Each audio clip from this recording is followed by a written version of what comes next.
podcast du Ridon.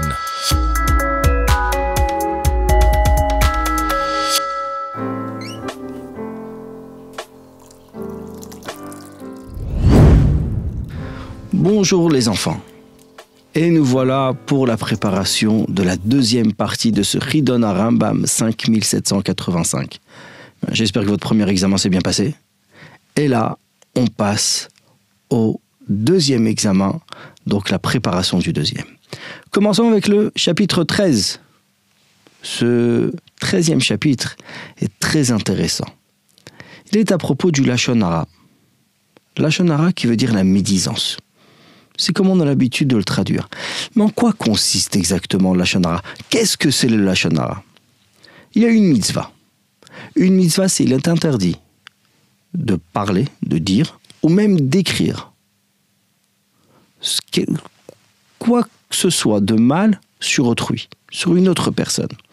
Dans la Torah, c'est l'otel rachil be'amecha. Tu ne colporteras pas, c'est-à-dire rapporter quelque chose sur ton ami. Et d'ailleurs, le passouk continue, l'ota mod aldamrecha, ne te tiens pas sur le sang de ton ami, lui faire du mal. Il n'y a pas de punition sur cette avéra, sur cette transgression. Par contre, bien sûr, elle s'applique à chacun, tout le temps et partout. Alors, qu'est-ce que le Lashon Hara ? Regardons les détails de cette mitzvah. Il y a plusieurs catégories de Lashon Hara. 3 catégories plus exactement. Première catégorie, c'est rechilut. Rechilut qui veut dire colporter, rapporter à autrui. Rapporter, c'est-à-dire, quand tu vas dire à ton ami, regarde ce qu'il a fait, ou regarde ce qu'il a dit. C'est exact, c'est juste, c'est vrai. Et même si en soi, ce n'est pas mauvais.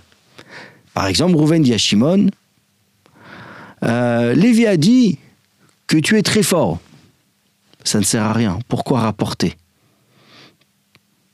À ce moment-là, on entre déjà dans une catégorie de Lashon Hara qui s'appelle rechilut, rapporter.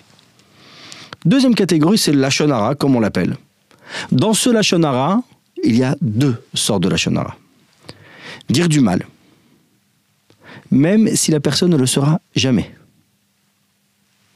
Quand on dit du mal sur quelqu'un, soit tout simplement, allez, je vais dire par méchanceté, lui faire du mal. Que ce soit bien ou mauvais, ce qu'on va dire, on peut dire des bonnes choses, mais la conséquence sera mauvaise. Ça s'appelle du Lashon Hara. Puisque ce que je vais dire, je cherche à faire du mal. Je ne cherche pas à faire du bien. Même si je dis quelque chose de bien.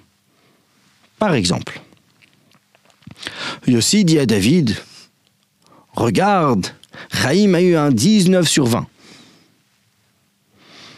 Alors tout de suite la réaction c'est, oh, comment un tel enfant il a pu avoir une si belle note ? Donc en soi c'est bien, mais on a vexé Chaim. Pourquoi parler de sa note ?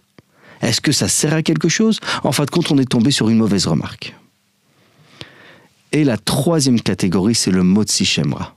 Motzi shemra, c'est tout simplement dire un mensonge.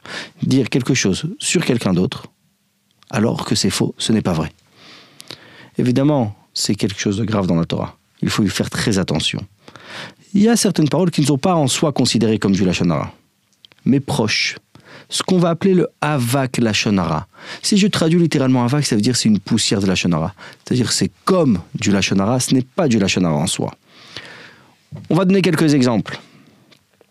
Quand tu fais allusion sur quelque chose de mal, tu ne le dis pas. Tu ne le dis pas clairement, mais juste une allusion. Ah, tu sais, il y a quelque chose à propos de Rouven, mais je ne peux pas te le raconter, c'est pas joli. Dans ce moment-là, pourquoi tu parles, pourquoi tu le dis ?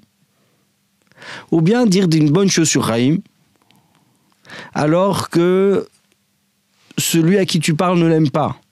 Et quand il va entendre que tu dis une bonne chose, tout de suite il va dire oui, mais regarde, Chaim il fait ça et ça.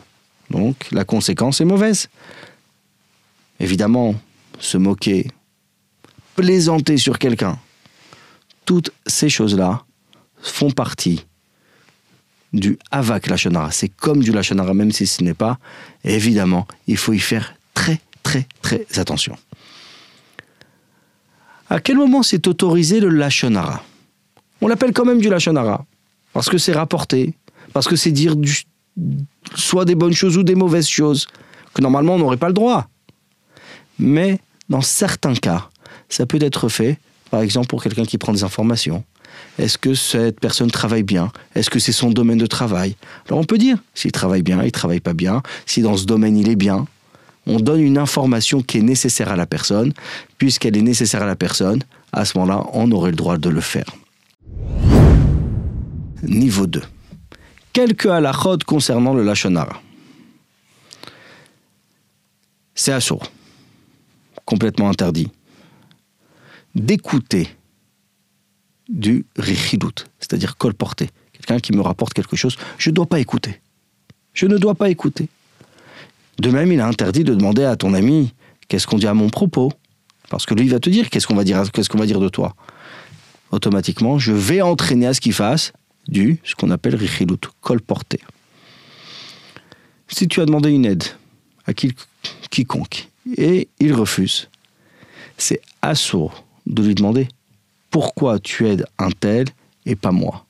Parce qu'automatiquement, ça va faire du colporter, il va commencer à donner des explications, pourquoi toi et pourquoi pas lui, etc., etc.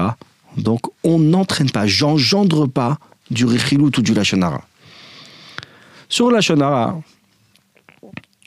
c'est assour de rester dans un endroit où on dit du lashon hara. Je dois quitter la pièce. C'est assour, la même chose, c'est interdit d'écrire du lashon hara. Ni à l'écrit, papier stylo, ni même par message électronique, ça s'appelle écrire. Si les personnes qui m'entendent comprennent de qui il s'agit, ils ont tout de suite compris de qui on parle. Ça s'appelle du lashon hara. Je n'ai pas dit son nom, mais on sait très bien de qui je parle. Donc je ne le dis pas. De la même manière aussi, c'est assour, interdit de dire des mauvaises choses sur les biens de quelqu'un, sur ce qui lui appartient. Parce que quand je dis du mal sur ce qui lui appartient, ça va engendrer du lashon hara aussi.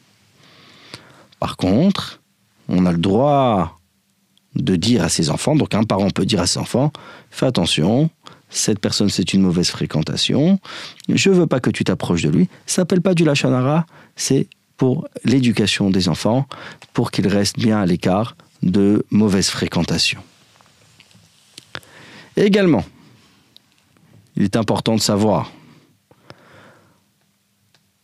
quand on voyageait dans le désert juste après le don de la Torah, Myriam a dit à son frère Aaron, on le rappelle tous les jours dans la prière, les man tiskor, il y a 6 choses qu'il faut se souvenir. Et on dit, Zechor, souviens-toi de ce que Myriam a fait dans le désert. Elle a dit que Moshe s'était séparé de sa femme. Mais évidemment, Myriam ne voulait pas faire de mal à Moshe. Elle a donné une information à Aaron. Et pourtant, elle a été punie. Elle a eu la lèpre. Cette punition, pour ceux qui disent du lashon hara, c'est parce que ça aurait pu faire du mal. Quand on ne doit pas le dire, c'est pas nécessaire. Il faut mieux se taire. Donc Myriam n'aurait pas dû en parler à Aaron. Et la Torah nous demande de nous en souvenir chaque jour pour bien apprendre à combien il est important de faire attention, de ne pas causer du mal à autrui et de ne pas faire de lashon hara. Quel est le moyen le plus simple à faire? Le bon conseil, c'est de garder un secret. J'ai entendu, on m'a dit, j'ai vu. Ça ne sert à rien de le dire. À part le fait que la vie privée d'autrui, ça reste sa vie privée, et j'ai pas besoin de raconter, j'ai pas besoin de m'en mêler. Mais pourquoi tu vas dévoiler un secret? À quoi cela sert? Ça va juste servir à dire ou à faire dire du lashon hara, et c'est mauvais. Donc, tu as vu, tu as entendu, on t'a dit, garde le secret, et comme ça on s'écartera du lashon hara. Bonne réussite!